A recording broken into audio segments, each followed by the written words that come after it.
일 다 끝내고서 왔어요. 방에 보니까 캐리어가 없는 거예요. 전화를 안 받는 거예요. 잔액 조회를 했어요. 4천만 원이 빠진 거예요. 아내는 남편이 사준 차량까지도 팔고 사라졌답니다. 할머니가 아프다니 이런 핑계 대고 갈 때마다 350 이런 식으로 가지고 나왔어요. 은행에 갚을 돈인데 못 갚아갖고 신분 처리가 된 거예요. 이런 한 8천 정도 되더라고요. 통화를 자주 하는 거예요. 오늘 남자하고 연인 같이 통화하는 일은 뭐냐 하면 이제 못 받아. 저쪽 방 가서 통화를 해요. 아직도 업체 좋아 보이는 영상 보고 계신가요? 업체혼, 매매혼으로부터 여러분의 소중한 재산과 남은 인생을 지켜내세요. 안전하고 정상적인 국제결혼은 그게 뭔데에게. 여러분 안녕하세요. 국제결혼 팩트체크 시간입니다. 오늘은 제가 영상을 하나 가져왔는데요. 베트남 여성에게 결혼 사기 당한 내용입니다. 이런 비슷한 사고 사례들이 너무 많아요. 그렇다는 건 설마 내가 당하겠어 라던가 저 영상에 나오는 사람이 바보라서 당하는 거지 저런 걸 누가 당하냐 이런 생각? 혹시 여러분도 이런 생각 하고 계신가요? 그러시다면 이 영상 꼭 봐주셔야 됩니다. 설마 내가 당하겠냐. 그렇게 따진다면 피해자가 없어야 되는데 이렇게 피해자분들이 계속 나오는 이유는 뭘까요?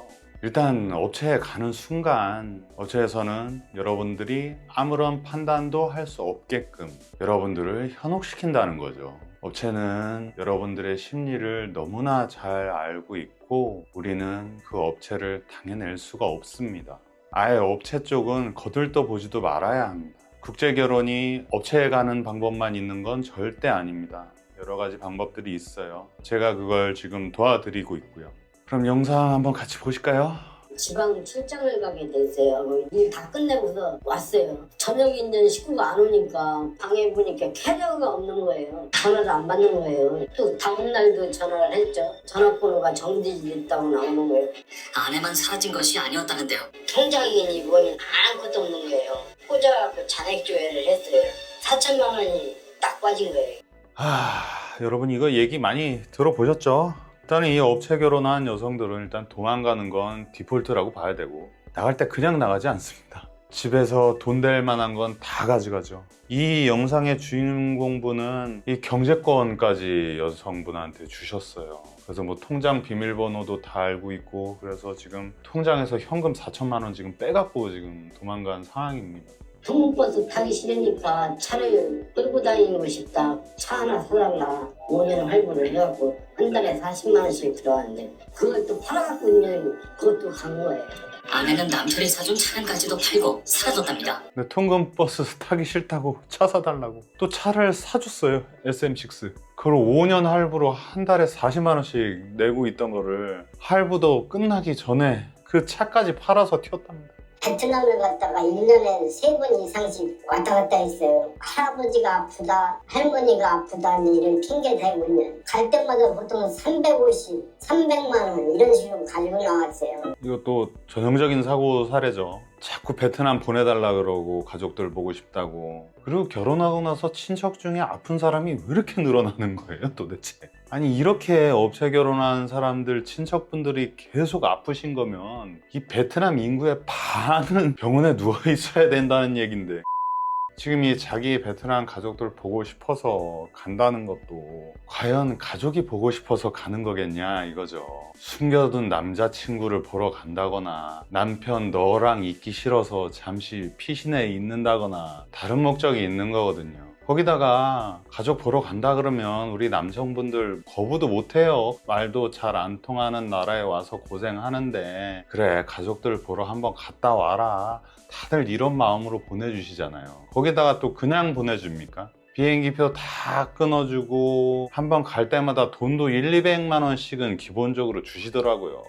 우리의 남성분들은 이렇게 선의를 베푸시는데 이 업체 여성들은 그걸 이용해 먹죠. 우리 아무것도 모르는 한국 남성분들 너무 안타깝습니다. 베트남에 땅을 사자. 오빠도 땅을 샀는데 엄청 올랐단다. 처음에 제가 이제 가지고 있던 돈이 3,980만 원 정도 있었어요. 땅을 사는데 이제 준 거예요. 이게 이제 아내 명의 때 이제 베트남은 한국인 남편의 명의로 토지를 소유할 수 없어 베트남 아내의 명의로 땅을 매입했답니다.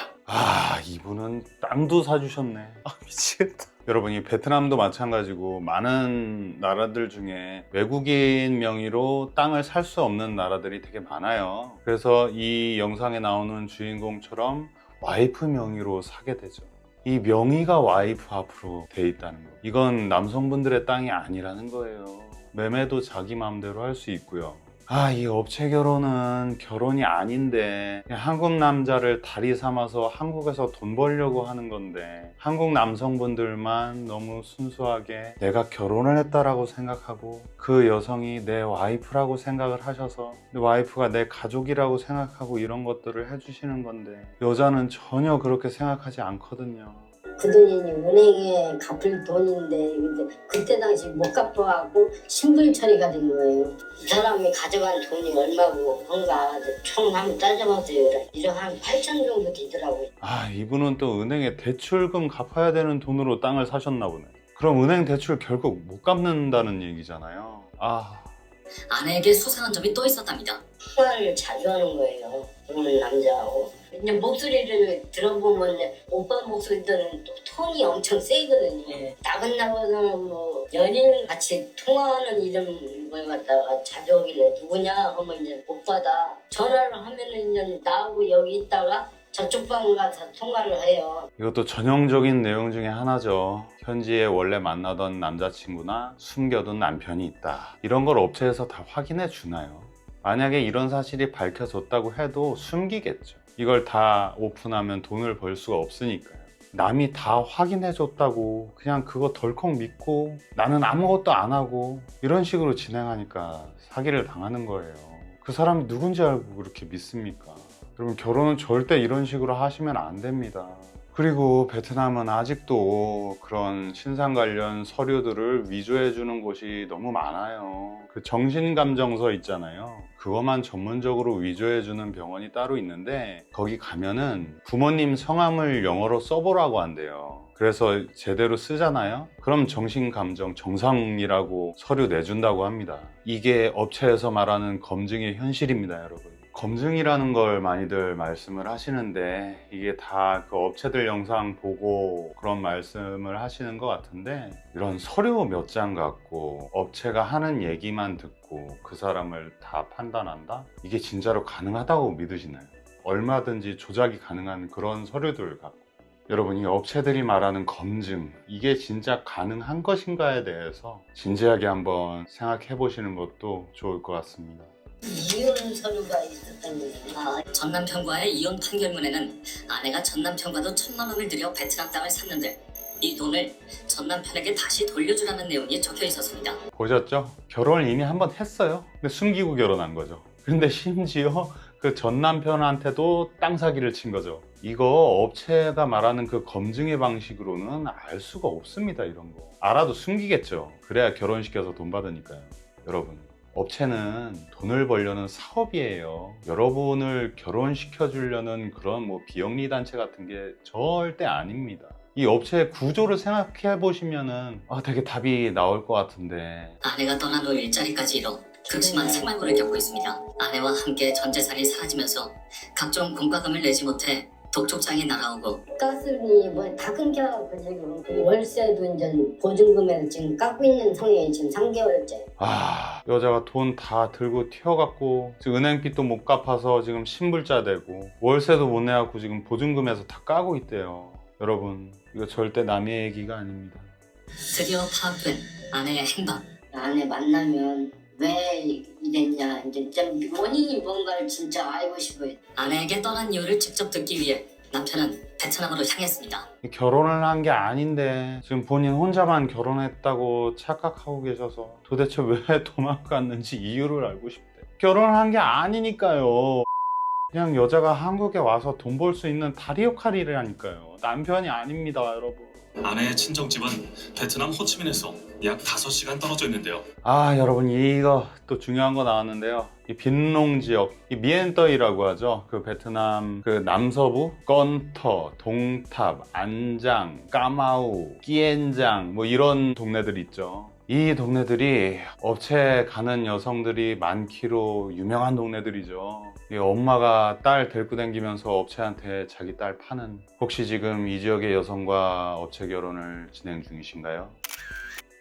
우리가 한번 냉정하게 생각을 해볼까요? 이 미엔더이 지역이 상대적으로 다른 지역에 비해서 생활 수준이 좀 많이 떨어지죠. 근데 베트남 사람들 SNS 엄청 보거든요, 핸드폰으로. 심지어 오토바이 운전하는 그 동안에도 이렇게 보면서 가요. 신기해 죽겠어. 저도 그거 보면서 깜짝 놀랐는데, 이렇게 SNS를 많이 본다는 건 우리가 보고 있는 걸 이분들도 똑같이 보고 있다는 거고요. 오히려 우리가 보고 있는 것보다 더 많은 걸 보고 있을 수도 있습니다. SNS에서 다른 사람들 잘 사는 모습 보면 당연히 좀 생활이 어려우신 베트남 여성분들은 상대적 박탈감이 올 거고요. 쟤들은 잘 사는데 난 왜 이렇게 살고 있나, 이런 생각 분명히 할 거란 말이죠. 사람 다 똑같으니까요.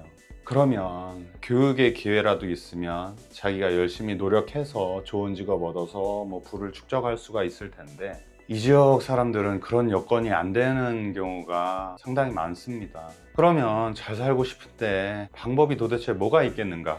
한국 사람이랑 결혼해서 일을 해서 돈 버는 방법밖에 없습니다. 한국 남자를 자신의 부를 축적하는데 다리로 이용한다는 거예요. 여기서 진짜 중요한 거, 시골 여자라서 착하고 순수할 거다?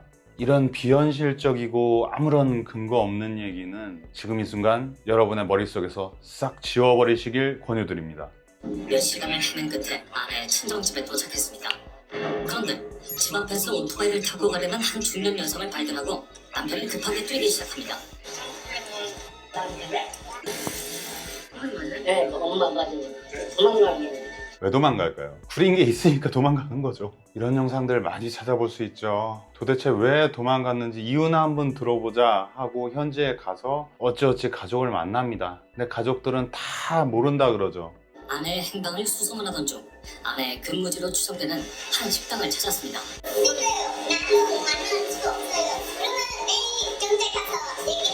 같이 사는 정이 있기 때문에 얼굴 보자마자 울컥했는데, 아, 이분 왜 이렇게 짠하죠? 업체에서 결혼하신 많은 남성분들이 아마 모두 이런 마음이셨을 겁니다. 같이 산 정. 이거는 남성분들만 있지 그 와이프는 없어요, 여러분. 여러분은 결혼 처음부터 그 여자의 가족이 아니었어요. 여자한테 가족은 베트남 자기 가족들이 가족이지, 한국에 있는 남편이나 남편의 가족들은 가족이 아닙니다. 왜냐? 결혼을 한 게 아니니까요.